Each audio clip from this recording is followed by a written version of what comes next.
Hello বন্ধুরা, জামাই ষষ্ঠী special ছোটোখাটো একটা মিনি ব্লগে আপনাদের সবাইকে স্বাগত জানাই। আশা করি সবাই ভালো আছেন, আমরাও খুব ভালো আছি। তো এখানে দেখো, আমার মা কিন্তু রাধা গোবিন্দকে খুব সুন্দর একটা ড্রেস পরে রেডি করিয়ে দিয়েছিল, সাজিয়ে গুছিয়ে রেখেছিল বেশ। আর আমরা সকাল সকাল একটু রেডি হয়ে নিয়েছি বাপের বাড়ি যাব বলে। তো আমার মেয়েকেও রেডি করে দিয়েছি, দেখো কেমন লাগছে অবশ্যই কিন্তু কমেন্ট করে জানাবেন। আর এই যে আমরা কিন্তু বাপের বাড়ি চলেও এসেছি। তো আমাদের বাড়ি থেকে বাপের বাড়ির ডিস্টেন্স মাত্র 4 থেকে 5 মিনিট। আর আমাদের এখানে দেখো তো লেবু হয়েছে, গাছ কিন্তু সব গন্ধরাজ লেবু।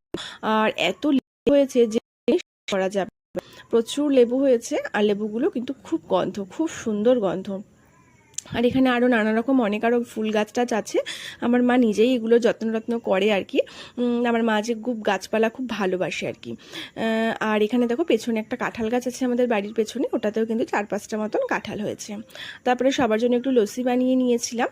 আর এদিকে আমার মার রান্নাবান্নাও সব কমপ্লিট হয়ে গেছিলো, এখানে একটু সাজিয়েও দিয়েছিল। তো দেখো এখানে আছে, মেনুতে আছে লেবু, সাদা ভাত, বেগুন ভাজা, ডাল, ইলিশ মাছ ভাপা, চিকেন কষা, চাটনি, মিষ্টি, এখানে আছে দই, ফল, স্যালাড।